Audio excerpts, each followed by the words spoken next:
Hello. In this lecture, we will discuss project governance. First, we will define governance and then discuss how it pertains to project management. According to the Harvard Business Review, decisions are the coin of the realm in business. Every success, every mishap, every opportunity seized or missed stems from a decision someone made or failed to make. Yet in many firms, decisions routinely stall inside the organization, hurting the entire company's performance. The culprit: ambiguity over who's accountable for which decisions. One of the key purposes of governance is to define how decisions are made and who is accountable between the project teams and executives. PMI defines governance as the framework, functions, and processes that guide activities in project, program, and portfolio management. In organizational project management, OPM, governance provides guidance, decision-making, and oversight for the OPM strategic execution framework.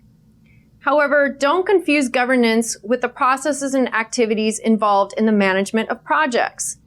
Project governance is about increasing the success of projects by providing a way for senior executives and the project sponsor to have effective oversight and ensure their strategies are being implemented and benefits are being realized.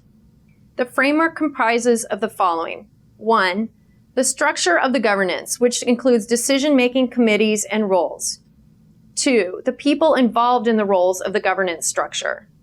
3. The information that is communicated to the governance committees and roles. So how do you establish a governance structure?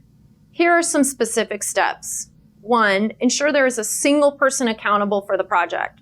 This is not the project manager, but rather the sponsor or project owner. 2. Create a project board or steering committee. The members of this board are stakeholders consisting of the project owner, plus those who fund the project, those who will benefit from the project outcome, and subject matter experts. This board should be limited to 8 members to keep decision-making lean. 3. Give the board ultimate decision-making capabilities. In other words, they shouldn't have to use the hierarchy of the organization to get things done. 4. Separate stakeholder management from project decision-making. This ensures that the project decisions don't get bogged down with multiple approvals from various stakeholders. 5. Ensure that all stakeholders understand who makes the decisions and why. And 6. Establish and maintain the business case. All decisions should be based around the business case that the project is centered on. This ensures accountability to organizational strategy and that we only spend money on work that delivers value. Good governance can be realized through the following. 1. Phase or stage gates throughout the project that allow for stakeholders' approval of work. 2. Recording of decisions made at each approval gate. 3. Establishing clearly defined roles and responsibilities for project governance. 4. Procedures that allow for independent audits of projects.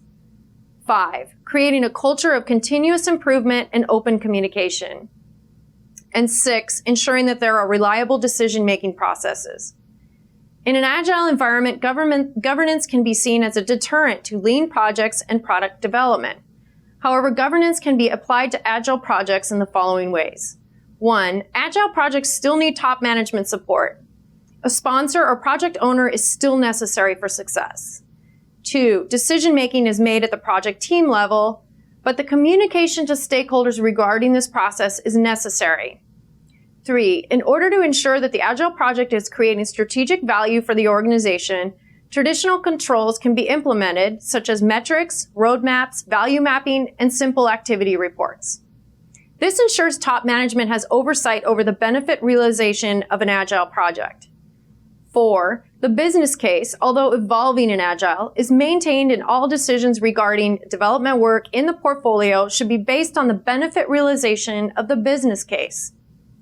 That concludes our lesson on project governance.